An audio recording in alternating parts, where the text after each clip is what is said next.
भी अंग्रेजों की सरकार ने टोल लगा दिया। उसके खिलाफ पहला आंदोलन, देश का पहला आंदोलन टोल के खिलाफ साने गुरुजी के नेतृत्व में हुआ। साने गुरुजी के नेतृत्व में मेधाता ने अभी यहाँ उल्लेख किया, मजदूरों का पहला हड़ताल, प्रताप मिल नाम की मिल थी, उसी अम्बल ने मजदूरों का पहला हड़ताल साने गुरुजी ने के नेतृत्व में हुआ। पंढरपुर का जो सत्याग्रह था, पंढरपुर का अनशन था उनका, 10 दिन अनशन चला। जब उन्हें मतलब एक तरफ महाराष्ट्र में कई सारी विचारधाराएं महाराष्ट्र में आई, शाहू फुले, अंबेडकर, सावरकर का भी नाम उसी में लिया जाता है। जब वो दलितों के लिए अलग मंदिर बना रहे थे, तब साने गुरुजी डट गए और साने गुरुजी ने कहा नहीं, जो मंदिर है उस मंदिर में दलितों को प्रवेश मिलना चाहिए। पंढरपुर में नहीं मिला, मैं नहीं था। उसके पहले कालाराम मंदिर का सत्याग्रह डॉक्टर अंबेडकर के नेतृत्व में 1935-36 में हुआ था। लेकिन तब भी यहाँ का जो पुजारी वर्ग था वो इतना अड़िग था कि उन्होंने अंबेडकर जी की भी बात नहीं मानी। इनफैक्ट सही माने में अंबेडकर जी ने जो सत्याग्रह वहां पर किया, कालाराम मंदिर प्रवेश सत्याग्रह के नाम से वो जाना जाता है, नासिक जिले में आता है, उस पर हमला हुआ। डॉक्टर अंबेडकर उसमें थोड़े जख्मी भी हो गए, लेकिन वो अंदर नहीं जा पाए। साने गुरुजी को कहीं ना कहीं वो बात मन में चुभती थी। और जब उन्हें पता चला कि पंढरपुर में ये स्थिति है, आज भी दलितों को वहां पे प्रवेश दिया नहीं जा रहा। चोखा मेला जो संत थे, दलित समाज से आते थे, उनकी पायरी जो है वो बाहर है, उसे कहा जाता है चोखा की पायरी, वो बाहर है। तो साने गुरुजी ने ठान लिया कि इस पर आंदोलन करना होगा। गांधी जी जीवित है, गांधी जी के कार्यकाल की ये बात। साने गुरुजी उठकर जाते हैं विनोबा जी के पास, और विनोबा जी ने कहा कि तुम आंदोलन की बात तो सोच रहे हो, अनशन की बात सोच रहे हो, बिल्कुल सही है, लेकिन उसके पहले अनशन ऐसे अपने आप नहीं होना चाहिए। उसके पहले आप जागृति करो लोगों में, महाराष्ट्र भर में घूमो और जागृति करो। साने गुरुजी पूरे महाराष्ट्र का दौरा करते हैं और आम लोगों में, चाहे वो सवर्ण समाज के हो या दलित समाज के हो, उनमें एक जागृति करने का काम करते हैं। पूरे महाराष्ट्र में जब जागृति हो जाती है, उसके बाद मई के महीने में 1947 साने गुरुजी आश्रम अनशन करने का निर्णय लेते हैं। पंढरपुर में अगर आप गए तो विठ्ठल मंदिर के इर्द गिर्द बहुत सारे आश्रम हैं। साने गुरुजी को अनशन करने के लिए आश्रम नहीं मिला, जिसका उल्लेख मेधा जी ने अभी किया। तनपुरे महाराज, तनपुरे ये ब्राह्मण कम्युनिटी से नहीं है, आश्रम ज्यादातर मात्रा में सवर्ण समाज के लोगों की थी, ब्राह्मणों की थी। वहां पर साने गुरुजी को अनशन करने के लिए जगह नहीं दी गई, जो तनपुरे महाराज के आश्रम में मिली उन्होंने दे दी। इसलिए आज भी तनपुरे महाराज के आश्रम में साने गुरुजी की एक समाधि के रूप में हमने कुछ शिल्प खड़ा किया है। बस तनपुरे महाराज की जो आज की ये है, जो वो विरासत चलती आ रही है उस फैमिली में, तो तनपुरे महाराज को जाकर एक बार मैं मिला। वो छोटे थे तब जब साने गुरुजी का अनशन हुआ, उनके पिता आश्रम के प्रमुख थे।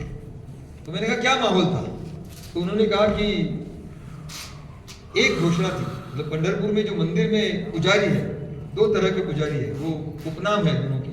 एक को कहा जाता है बड़वे, दूसरे को कहा जाता है उत्पात। और ये दोनों मंदिर के अलग अलग जो कार्यक्रम है वो संभालते हैं, और उन्हीं के हाथ में पूरी मंदिर की बागडोर सदियों से है। और बड़वे और उत्पात करने नहीं देंगे। और उनकी घोषणा क्या थी तब, साने गुरुजी अनशन करने बैठते हैं और बड़वे और उत्पात घोषणा देती है। और ये घोषणा आपको पिछले 10 साल में कई बार इस देश में सुनाई दी होगी। साने गुरुजी के खिलाफ उनकी घोषणा थी, जाओ साने सीमा पार नहीं खुलेगा विठ्ठल द्वार। आपको कहा गया सीमा पार जाने के लिए पिछले 10 साल में कितने लोगों को कहा गया?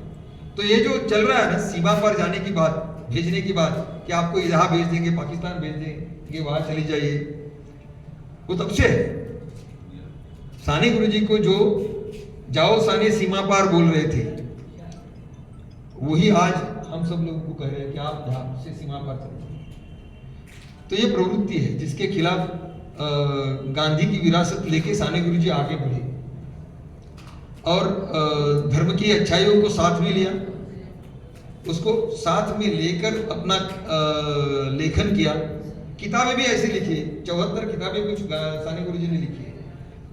ज्यादातर 99% किताबें जेल में लिखी है और जेल में लिखते थे, एक रात को लिखने बैठते थे, सुबह किताब पूरी हो जाती थी। छोटी छोटी किताबें, जैसे ये पत्र रूपी किताब है, और कोई उनको मिलने आता था और उसको हाथ में वो किताब साने गुरुजी दे देते थे और कहते थे कि पुणे में एक ये लड़का है, वो जेल में है, आंदोलन में जेल गया है, उसके परिवार में दूसरा कोई कमाने वाला नहीं है, तो तुम एक काम करना, ये प्रकाशक के पास चले जाना, उसको ये किताब देना बोलना। साने गुरुजी ने दी है, उसकी जो रॉयल्टी होगी वो उस बंदे को दे दे उसके घर, ताकि उसका घर चले। ये जमाना था, ये लोग थे, ये नैतिक अधिकार उन्होंने अपने त्यागी जीवन से पाया था। और आज हम सब यहाँ पर मौजूद है, हम देख रहे हैं आसपास परिस्थिति क्या है।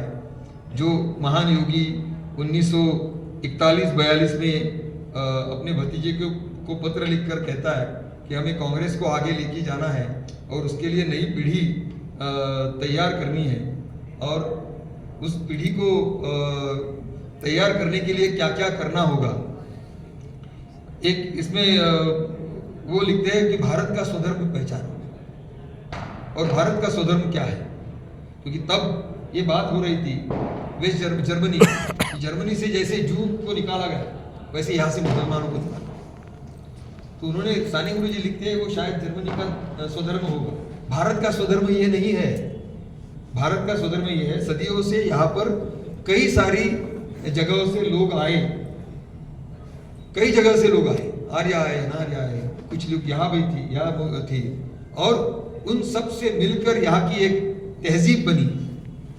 और किसी को बाहर भेजने वाला, बाहर निकल जाओ, ये कहने वाला हमारा स्वधर्म नहीं है, भारत का स्वधर्म अलग है, और इस स्वधर्म को पहचानना चाहिए।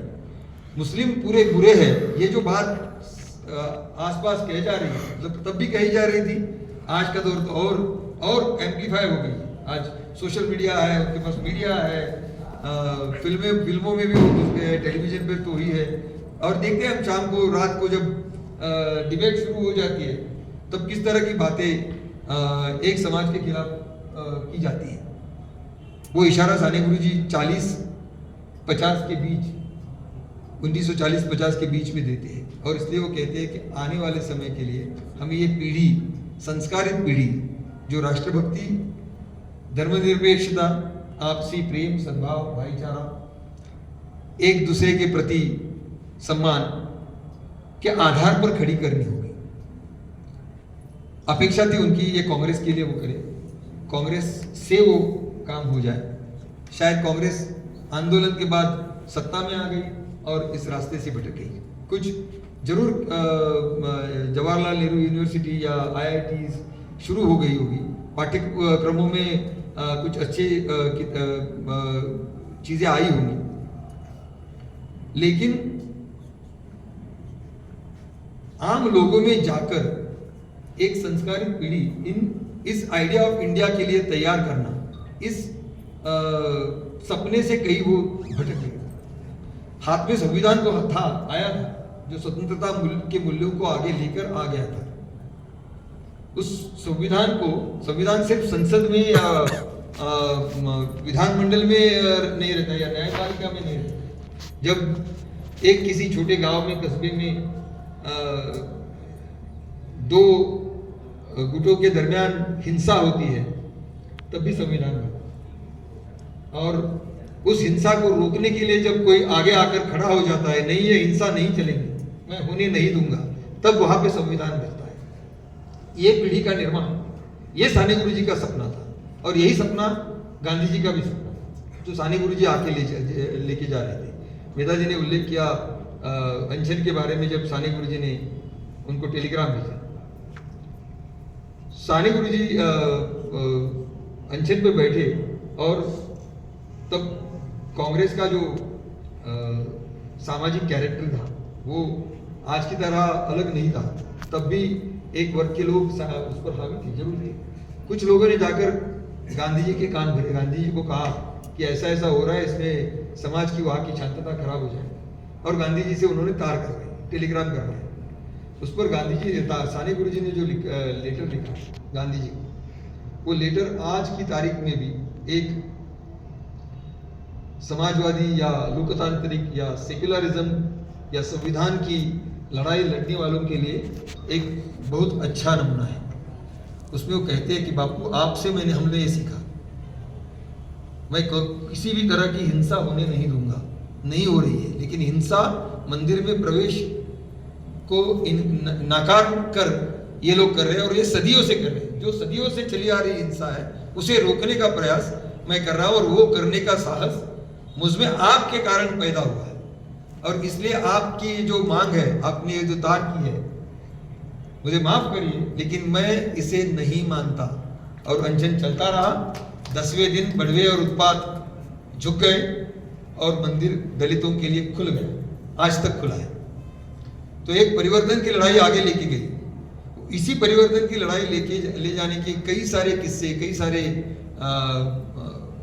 मार्गदर्शक चीज़ें गुरुजी अपने साहित्य में लिखते हैं, और उसी को लेकर मुझे लगता है कि आज हम एक अजीब दौर में हैं। आज खुलेआम एक मजहब को दूसरे मजहब के खिलाफ लड़ाने की रणनीति नहीं, सीधी बात हो रही, सीधी बात हो रही। आज दलित हो या महिला हो असुरक्षित महसूस करता है, मुस्लिम असुरक्षित महसूस करता है। हिंदुओं के दिमाग में खौफ सा पैदा किया गया, खौफ या द्वेष, उन्माद, नफरत पैदा की गई है। मतलब मैं बेलगांव में कुछ दिनों पहले बेलगांव में था, महाराष्ट्र कर्नाटक की सीमा पर है। वहाँ समाजवादियों का एक स्कूल है, हर साल वो सेवा दल का शिविर लेते हैं। 5 दिनों का शिविर होता है 8वीं के लिए, 8वीं कक्षा के बच्चों के लिए, और 80-85 बच्चे थे, लड़के लड़कियां सभी मजहब के थे, और शिविर की सांगता हो रही थी। और कई सारे पालक आकर मुझे मिले, उनके पेरेंट्स आकर मुझे मिले कि ये 5 दिनों में हमारे बच्चों ने बहुत कुछ पाया। उनको इतिहास के बारे में, उनको साहित्य के बारे में, उनको वैज्ञानिक दृष्टिकोण के बारे में, उनको संविधान के बारे में, स्वतंत्रता संग्राम के बारे में, स्त्री पुरुष संबंधों के बारे में, एक दूसरे के प्रति किस तरह से प्यार से, मोहब्बत से पेश आना चाहिए, इसके बारे में बहुत अच्छी बातें सिखाई गई, बच्चे बता रहे हैं। तभी बाहर से एक शोभा यात्रा जाती, और वो शोभा यात्रा थी दुर्गा दौड़ नाम की। उनके पूरे किसी के सभी के हाथों में लाठियां थी।